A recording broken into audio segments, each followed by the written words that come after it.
All right, we're going to get started. My name is Andy Hunt, and I'm the Associate Director for the Center for Real Estate. We're going to kick it off right away, and I'd like to introduce the Chair of the Center for Real Estate Advisory Board, Ms. Betty Bell.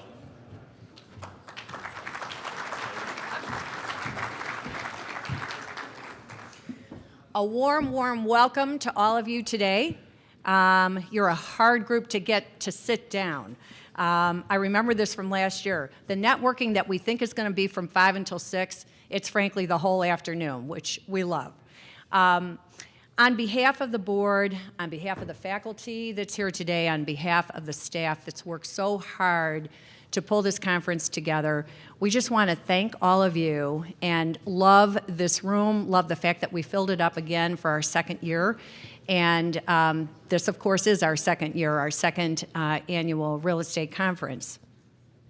For many of you, I was thinking about this morning. We actually had a board meeting and got here early, got here as classes were starting, of course, saw the students coming in. And you get this feeling, you know, September, summer's in the rearview mirror, and you're on campus.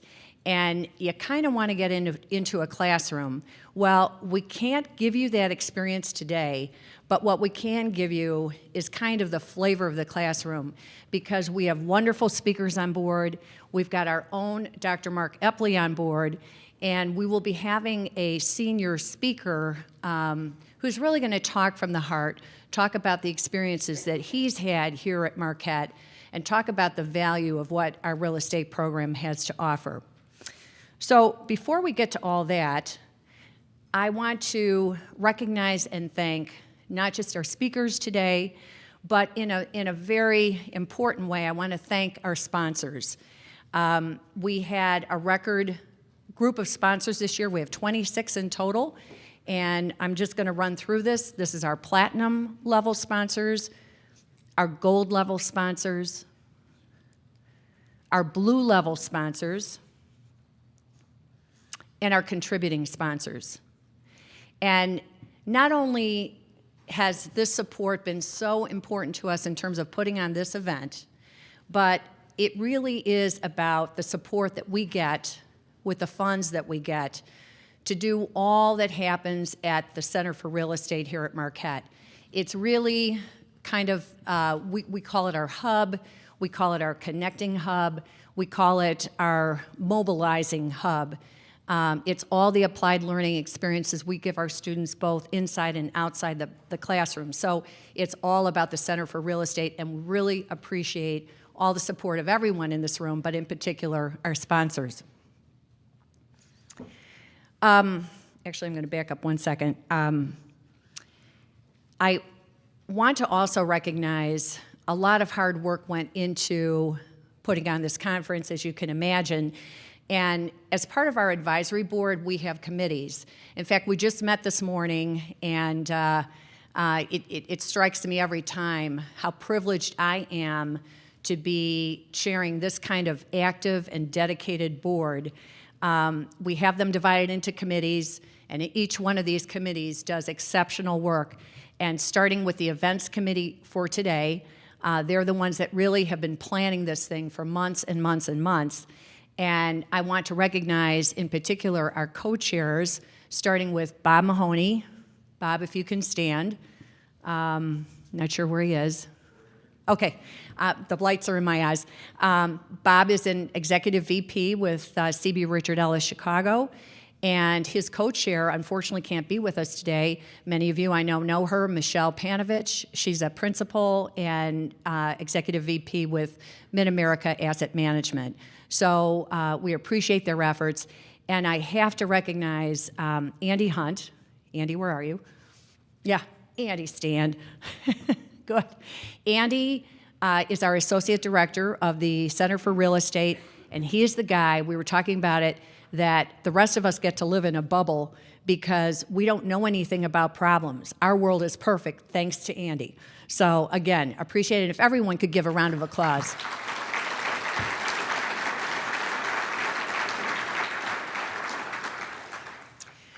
Okay, all of you received packets. If you didn't, they will be outside. And in the packets, we've included a bunch of stuff that we really do want you to focus in on, either during the conference. There you go. Either during the conference or later. But one of the things that's in there, we're actually very proud of. It's called the Blueprint Program. What we've done, as many of you know, Marquette is really at the forefront of applied learning programs. We also call it experiential learning. So we provide experiences both inside and outside the classroom to really develop our students. So we've been doing this for years. And what we finally figured out is we didn't have one term to really encompass all that we do here. And so we do now. It's called the Blueprint Program. And it's the way we're going to brand the exceptional experience here at Marquette. So we're very excited about it. This is our first effort. The sell sheet is the first effort. We'll be doing more with our website. But again, it's you'll be hearing more about it. This is our first year. And it's a great way, I call it the elevator pitch, that most of us have to do in our careers, to be able to say to someone, well, what makes Marquette exceptional or distinctive? And it's a way to say it's our Blueprint Program. So you'll hear more about that. Okay. Along with the testimonial for that Blueprint Program that you see up on the screens, I actually was thinking about this as I drove up. It's nice to show that, but frankly, we have live testimonials in the group, and I'd like our students to stand up. They are our testimonials. If the students would stand up. Whoops, are they all outside? Oh, they're in class. I should have known. All right, so that's a good thing. They didn't skip. You will meet them later. We've got a break one or two that are planned, plus we've got a reception at the end. The students will have their name tags on. They've got bright green neon ribbons, so you can't miss them. And I wanted to mention that because I really invite you to meet with 1, 2, 5, 10, however many you can get, and spend some time with them, because they are the ones who are going to tell you about our program, and they're the ones who are probably looking for jobs. So I have a feeling if you don't find them, they'll find you. Okay, I'd like to move on. We got a lot on our program today, and I'm going to start with a person that's all dear to many of your hearts, and that's Dr. Mark Epley. Dr. Mark Epley, of course, has had 2 roles going on this year. I'm going to start with the Bell Chair of Real Estate, because that's the one that's close to our hearts. Well, he is also the interim Keys Dean of the Business Administration School. So obviously he's got a lot going on in his life, and I asked him, how would he like me to introduce him? What of the many highlights from the bio should I focus on? And he thought about it for a minute. He said, heck, you know what? They all know me. You don't even have to say anything. So I thought about that. I thought, I got to come up with something. So the more I thought about it, I thought, you know what? What these people don't know, what you don't know, is that there are a few of us that could do what he has to do now with these 2 jobs. And then I thought about it. What's the explanation? And I kind of realized this is a country boy at heart. This is a guy that grew up in Wisconsin, not on a farm, but kind of close to it. And you know what? You can't take the country out of the boy. So with that, I present Dr. Mark Epley.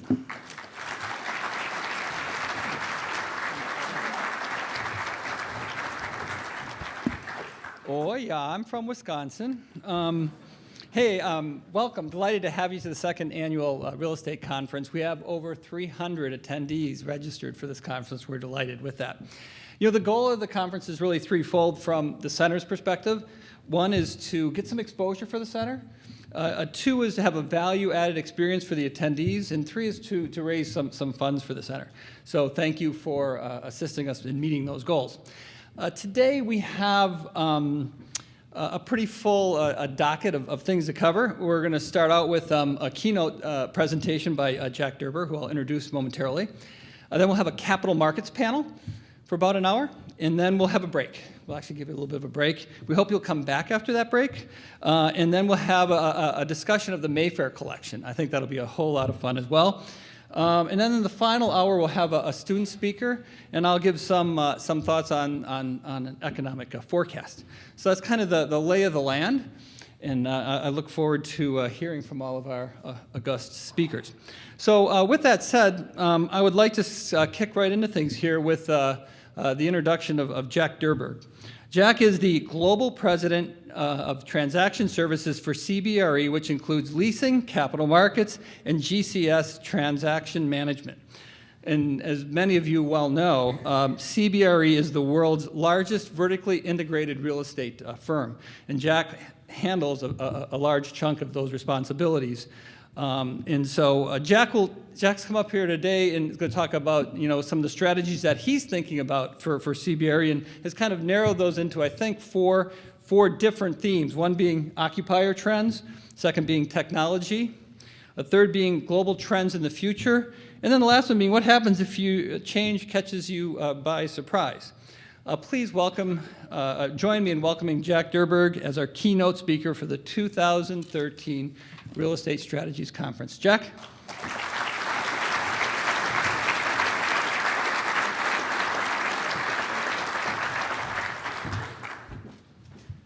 Thanks, Mark. It's a pleasure being here with all of you today. I have a lot of friends and colleagues in the audience who I'm sure are going to judge my performance, so I hope to perform well for you.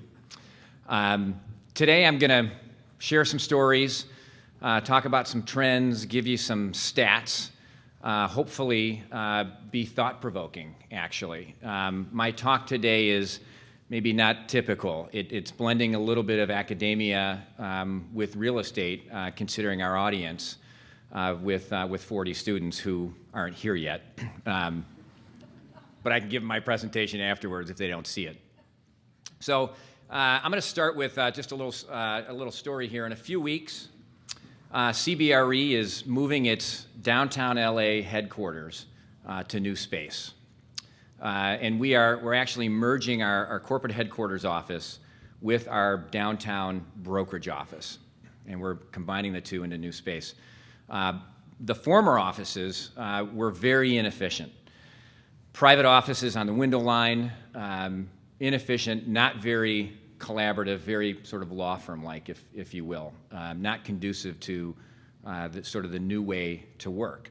And the office that we're developing, which is going to be a blueprint for the rest of the U.S., is literally transformational. And it's going to define a new way to work, and a new way to work that's here to stay.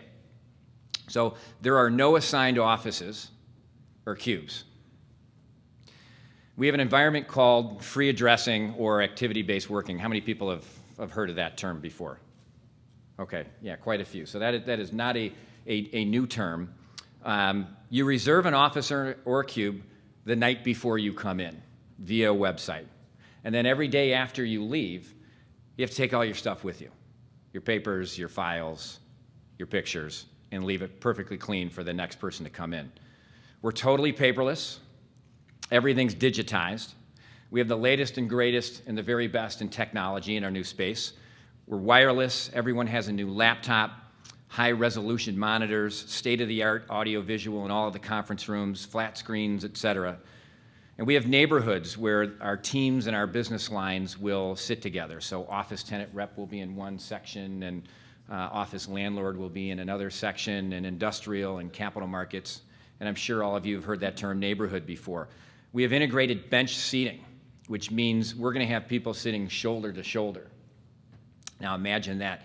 We do that in our offices in Europe, in London, a tremendous amount of bench seating, particularly because the rents are so high there. You've got to be as efficient as you can to, frankly, afford to be in the city of London. So we spent over $200 per square foot, all in TIs, FF&E technology, believe it or not. It's very expensive. Much of that was allocated towards the client areas and the collaboration spaces and technology, of course. However, we've reduced our footprint by 30%. So imagine this, power brokers generating millions of dollars in fees without an office. They got to reserve an office the night before. Our CEO and our CFO, they have to do the same. Bench seating. Think about that for a minute. So we're implementing a major change management process running in parallel with this relocation. But we have a vision for the future. And this vision is based on our own research and our experience representing other occupiers. And we're confident that this actually is the new way to work. Now, implementing these bold strategies don't come without risk, and this is risky. So check in with me in about 90 days, because either the wheels are going to come completely off, or we will have really set the stage for transforming the new way to work at CBRE. I'm going to talk a little bit about occupier trends. Did you know that in the year 2015, half of the workforce will have been born after 1980? Half of the workforce will have been born after 1980 in the year 2015. Is that shocking? That's pretty shocking, right? Makes me feel really old, and I'm only 47. But that's part of the reason why we designed our office in LA the way we did, to attract that kind of worker. So how are all of us planning our office space to attract that worker? There's a major shift in demand for office space. From the perspective of U.S. office supply, the rate of change in total occupied office stock is declining over the long run. So right now it's at 0.2 to 0.3% quarter over quarter since 2010. That's pretty dramatic. And there's 5 structural forces that are reshaping office demand: technological innovation, mobility, war for highly skilled talent, globalization, and urbanization. And this shift is leading to what we call the cluster and the dispersion effect. Has anybody heard of those terms? Cluster and dispersion? A few? Okay. The highly educated knowledge worker are tending to cluster in these specific submarkets that are in these urban environments near globally renowned research institutions and major universities. And these so-called innovation clusters, or these brain hubs, have distinct attributes like proximity to transit, a healthy supply of retail, residential, and lifestyle amenities, along with a supply of suitable office space with floor plates designed to facilitate collaboration. And then the process-centric occupations are most likely to what we call disperse to the lower-cost labor markets and submarkets. And this dynamic can be seen all across the U.S. It's not new. Many of you in the audience already know about it, but this is a trend, and it's here to stay. And there's a great example in our own backyard, really in Chicago, which is what's happening around suburban occupiers locating to downtown Chicago for this very reason. Motorola Mobility was located in Libertyville in suburban Chicago, and as many of you know, they were bought by Google as part of their play to pair the Android software with a device maker.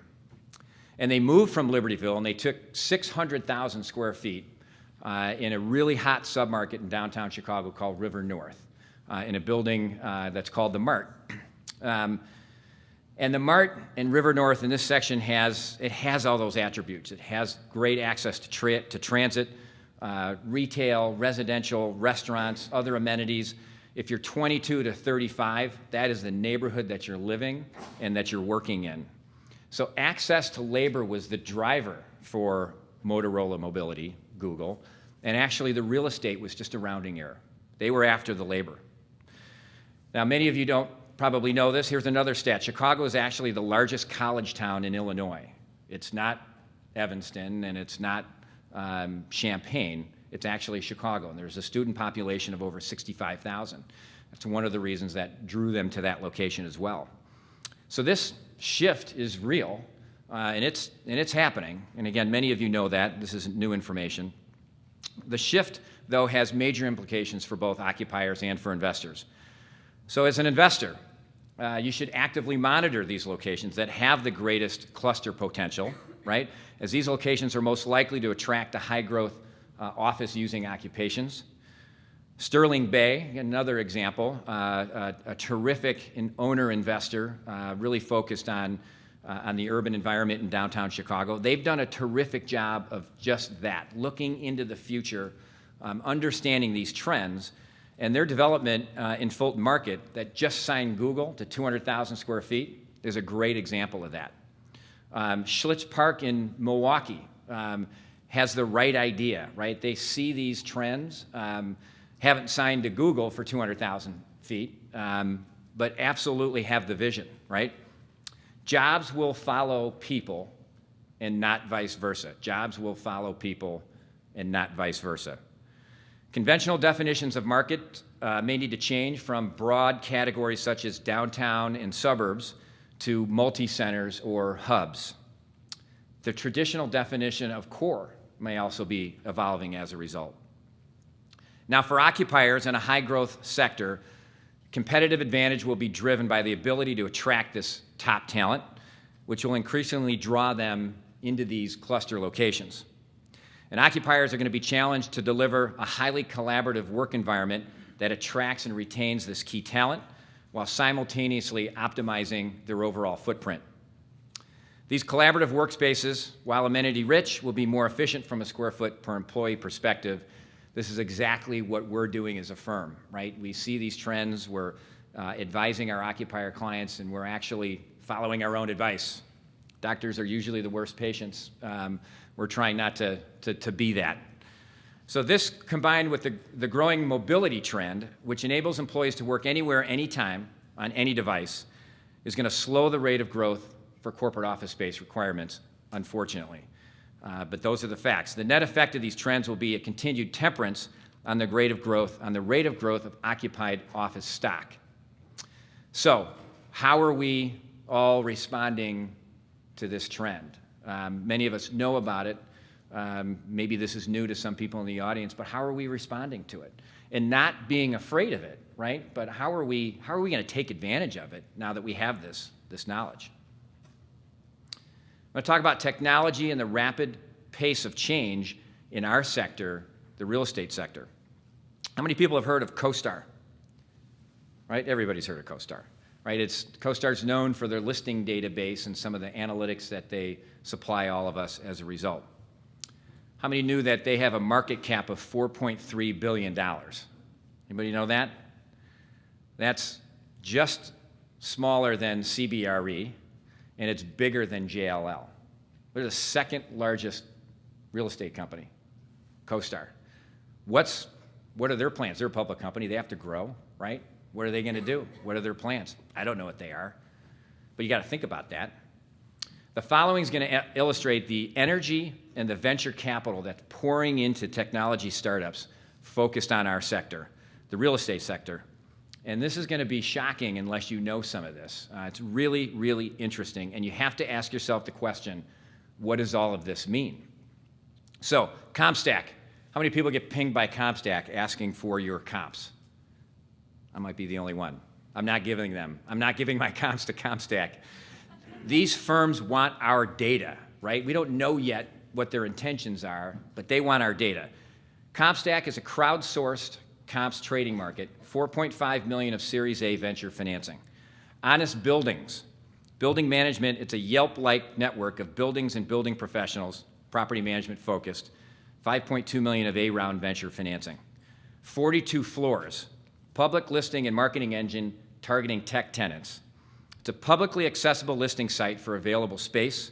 The site's generally targeting smaller tech and startup companies who may or may not use a tenant rep broker to execute the transaction. $17 million of Series A venture financing. Office Space, public listing and marketing engine targeting tech and smaller tenants. The Square Foot, public listing and marketing engine targeting tech and small tenants. ROFO, another public listing and marketing engine targeting tech and small tenants. Liquid Space, how many people have heard of Liquid Space? That's a little bit more of a more familiar brand, right? Liquid Space, co-working, integrated workplace management system. It's really real estate on demand. If you have excess real estate in your company, you can put it on a site and you can lease it out office by office. $7.3 million in venture and strategic financing. Tenant Rex, another comp database, internal management for real estate companies, angel financing. View the Space. How many people have heard of that? That's a little bit more of a popular brand. View the Space, management tool for owners to track the marketing and leasing activity from their brokerage teams. Major angels invested, some of which are probably in this room but aren't going to raise their hand, in the market for 5 to 10 million of A-round financing. 10-8, virtual and interactive tour book, $800,000 of angel investment, and then Floored, 3D visualization and property camera and CAD drawings, angel financing. I could go on and on. This is just a partial list of these firms in our space. The global profit pool, represented by commercial real estate brokerage commissions, is sufficiently large enough to track these entrants. That's why they're here. Of course, we don't actually know what the end game is for them, but they're in it because there's a lot of money in that space. It's well over $10 billion. Now, that is a really light number, but just to give you order of magnitude, that's what's attracting them into our space. So, is this a disintermediation play that will transform our sector like stock brokerage or travel or book selling? Given my global position, I have to ask, to what extent will immature markets like China and India and some of the other emerging markets, where there's not nearly as much intermediation as there in the US, will they leapfrog traditional intermediation and go right to these electronic platforms? So in Japan, as an example, maybe 1 in 5 transactions have a broker attached to it. There's a lot of direct work going on in Japan. That's a huge opportunity for us, right? To create some transparency and some intermediation. Well, what if they just pass that step and go to these electronic platforms? We all have to think about that. So what effect does all of this activity have on your strategic plans over the next years? Are you thinking about it? Should be thinking about it. Consider in the last 60 seconds, 100,000 tweets were just sent. Amazon sold $116,000 of goods. There were 277,000 new connections between people on Facebook. 1.3 million videos were seen on YouTube in the last 60 seconds. 2 million searches were made on Google. And 204 million emails were sent. And they're all in your inbox. And you're going to have to look at them when this talk is over. So how does big data, the cloud, and social media play into your future? Are you afraid of it? Or are you going to embrace it and use it and be offensive? I'm going to talk about some global trends. Current global GDP is $70 trillion. Between now and 2030, global growth is estimated to total an additional $40 trillion, of which 50% will be in Asia and Africa. Population growth between now and 2030 is projected to rise by 50% in the Middle East and Africa, 15% in Asia, and 17% in the Americas. In Europe, there's no projected growth in that population, which is a problem, staying at the current number of 740 million people. As a result of all this, we're going to see a dramatic change in what we call the investable universe, and that is real estate oriented, the investable universe. I'm talking about real estate when I mention that term. In 1985, the global investable universe had an estimated value of $4.6 trillion. 75% of that was a combination of North America and developed Europe. Today, the investable universe is estimated to have a value of $29 trillion. And again, North America and developed Europe is about 70% of that. By 2020, which is in about 5 minutes actually, the value of the investable universe is projected to have risen to $43 trillion. However, by that time, only 50% will be a combination of North America and developed Europe. If you look at a combination of Latin America, emerging Europe, and emerging Asia, their combined share of the investable universe in 1985 was 5%. Their share by 2020 is estimated to be 30%. So it's hardly surprising that we're seeing a massive explosion in international capital and the mobility of that capital around the world. And it's already evident in the significance of Asian capital, particularly that's being felt in the European and the North American markets. If you just look at 2013, you look at the number of Asian investors that have come into the US and actually purchased assets, it's staggering. So what does all of this mean to your business? Maybe it means something, maybe it means nothing. But this is a dramatic shift that you can't ignore. So for us, for CBRE, what are we doing to respond to it? Well, one thing that we're doing is we've moved Danny Queenan. How many people know Danny Queenan? We got some people in the house that know Danny Queenan. One of our esteemed Marquette alums. We're moving Danny and his family. We moved them to Hong Kong. They're going to be there for 3 years, right? We moved him about a month ago. He's going to be the COO of our Asia Pacific business. We just moved one of our best executives that we have in the company to Asia as a result of this shift.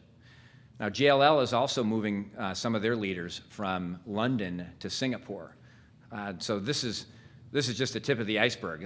You see a lot of movement now of talent. There's actually more talent leaving London and going to Asia than there is the U.S. going to Asia. I mean, we're not very adventurous, frankly. I think we believe in the root system. You go to high school, you go to college, you come back to the town you grew up in, you raise your family.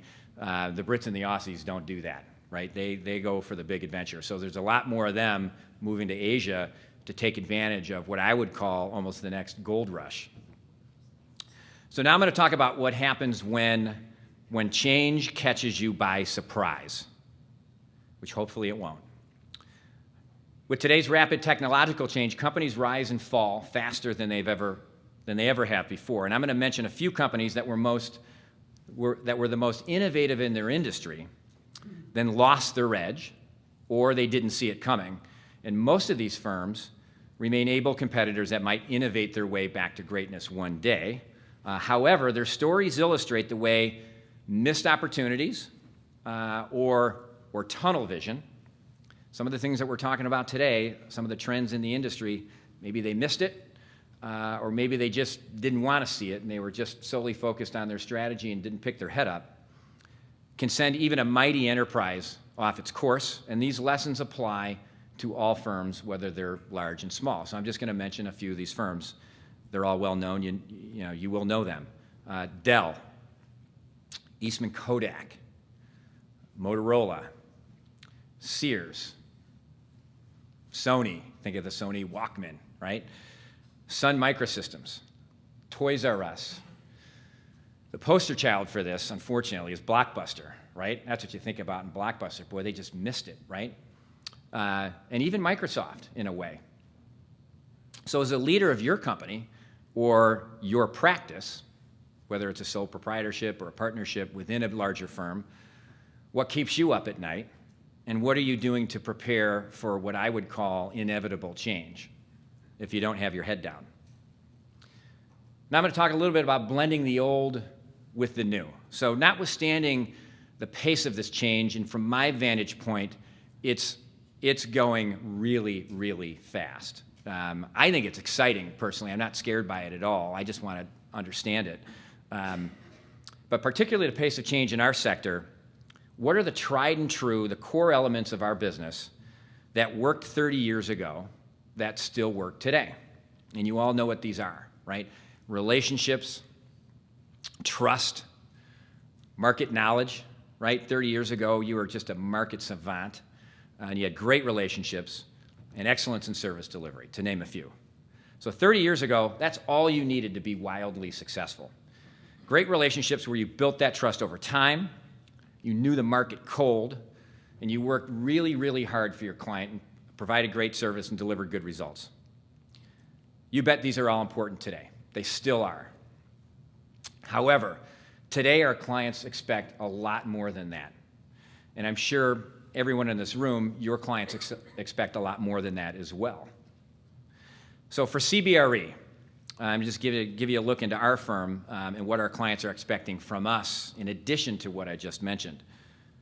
We need to bring specialization to the table, vertical specialization like healthcare or pharma or data centers or for retail, high street, or for industrial logistics and supply chain. We need to bring that specialization to the table for our clients. We need to bring analytics on labor and demographics. We need to bring a much higher level of financial modeling and analytics. We need to know every possible capital source in the world that just might be the needle in the haystack buyer that has to have the asset that we're selling on behalf of our investor client and pay up for it. We have to be everywhere where our clients are and everywhere where they want to be. We have to have industry-leading research and technology. We have to embrace and invest in the best technology it has to offer, including our inward-facing technology and our client-facing technology. And we have to marry all of that with the most talented professionals in the industry. Our clients expect both. We've got to have this deep and robust, broad platform, but we also have to have the very best professionals in the local markets. And that's how we get hired, and that's how we win and how we grow. Now I'm having some technological difficulties. But I'm prepared for that.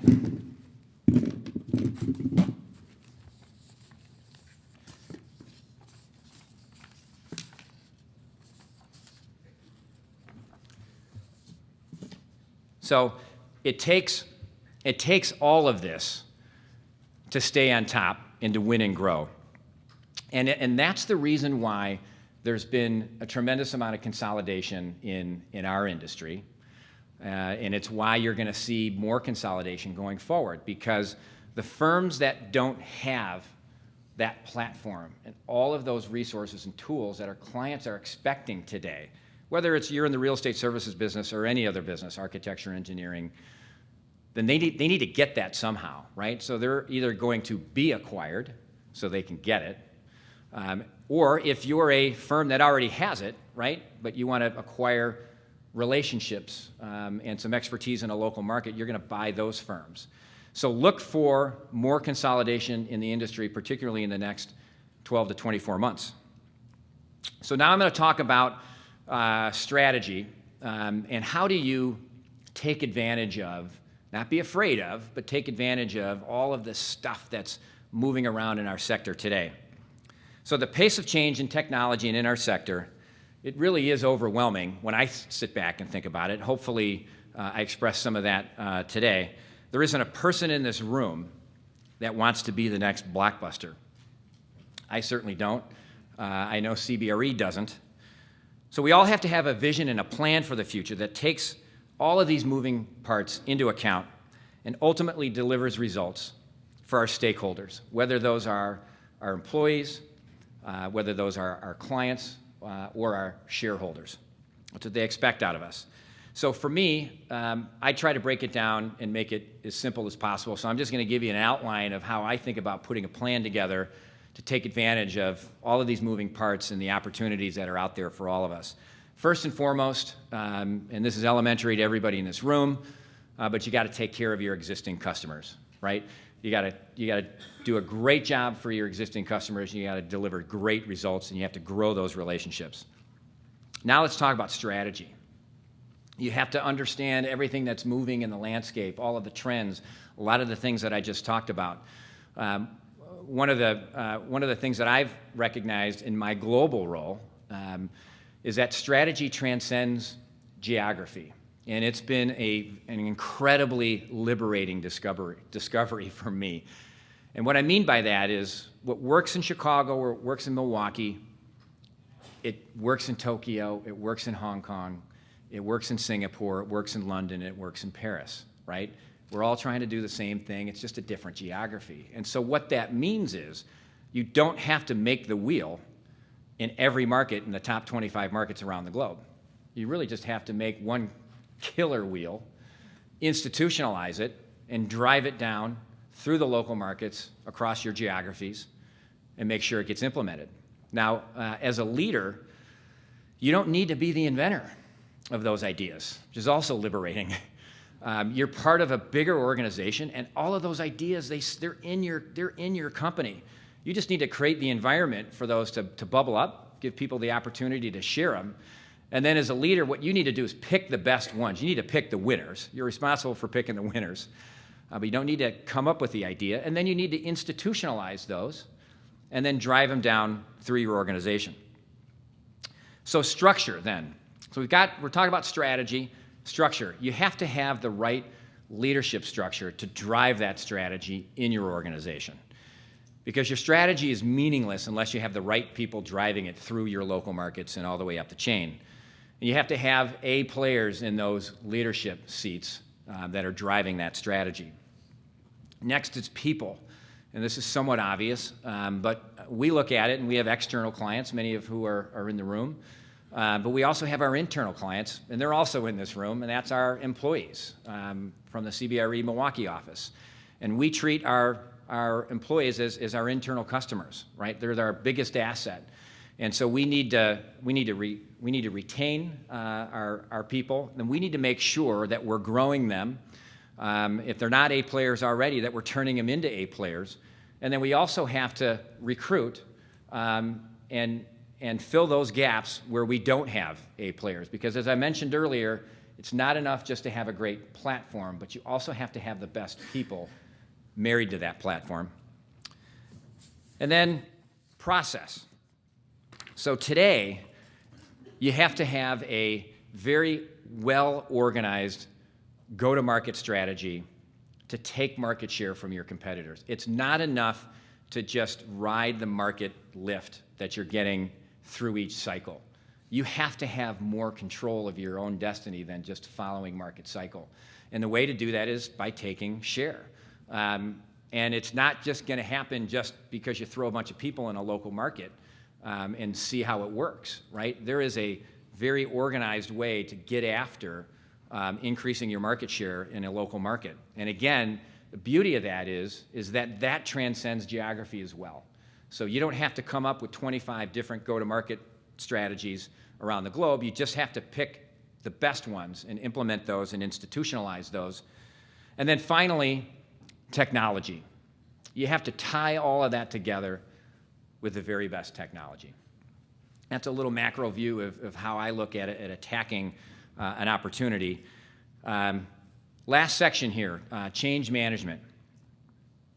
Your strategy has to be bold. We can't continue to do the things that we were doing 20 years ago today and think that we're going to see the same results. Now, not everybody believes that, actually.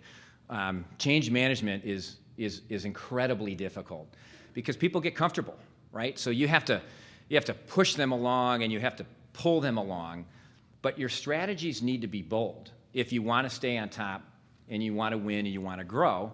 And our workplace strategy, that's a bold strategy, right? I mean, that is looking into the future, seeing what the future is going to hold, what the worker of tomorrow is going to look like in the office space that they want, and we're going to do that today. That comes with a lot of risk. Now, what's interesting is it's really difficult to pull your employee base into those change management initiatives. It's hard, really hard sledding. But what I find is really interesting is if we don't do that, right, and we just give up, 5 years from now, after our competitors passed us by, it's those same people that are going to point to us and they're going to say, you were running the company. How did you not see that? How come you didn't get us there, right? And we're going to say, well, we tried, but you didn't want to go. Well, that's not good enough, right? 70% of all change management initiatives fail, actually. So the odds are against us when we're implementing these strategies. 50% of them fail at the first stage when our leaders don't really have that sense of urgency. The components of a successful change management strategy are actually simple for me to recite, but they're very, very difficult to implement. First is you have to develop a vision, a compelling vision. You have to communicate that message in a very clear and concise manner. Then you have to develop short-term wins. So back to our example of our workplace, we're gonna knock LA out of the park. We're gonna crush it there. We're not gonna try to tackle the rest of the US at the same time. We're gonna get a short-term win there and build some momentum. And the last, but the most important is never letting up. And it's incumbent upon the leaders of your firm, as hard as it is, to continue to drive that until you reach your goals. So for those students in the audience, this is a really exciting time in real estate. We are in the middle of a cycle, maybe not even quite in the middle. So we got a nice little run left. It's a great time to be part of our industry. There's a lot of change that's going on right now. I talked about some of it. It's very, very exciting. And of course, change creates opportunity. So there's opportunity for all of you in our business This is the end of my my prepared remarks.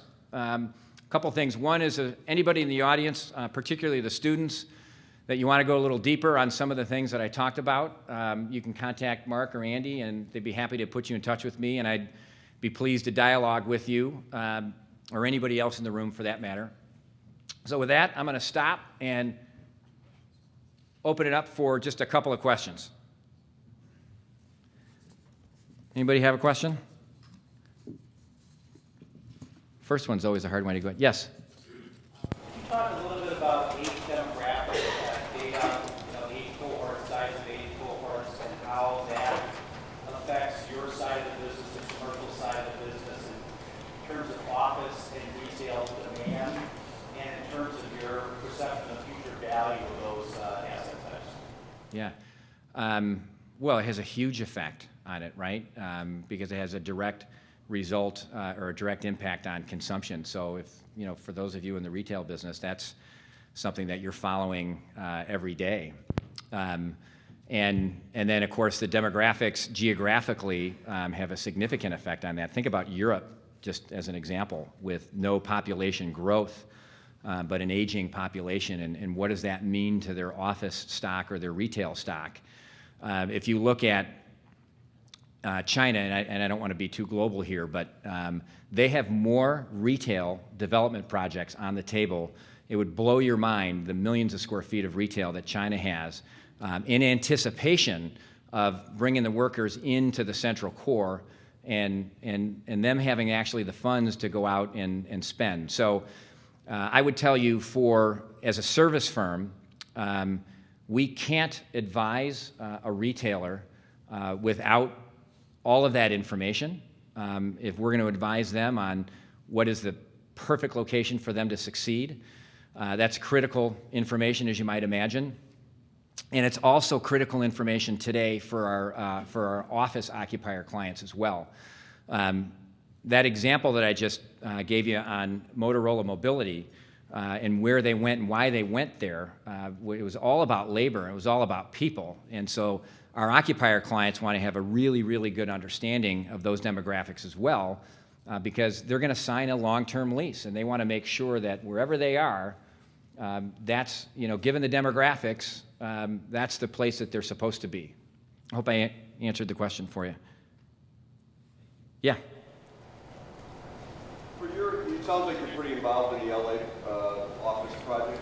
The typical rule has always been on office, 250 to 300 square feet per employee. What is your number going to look like in your new prototype LA office?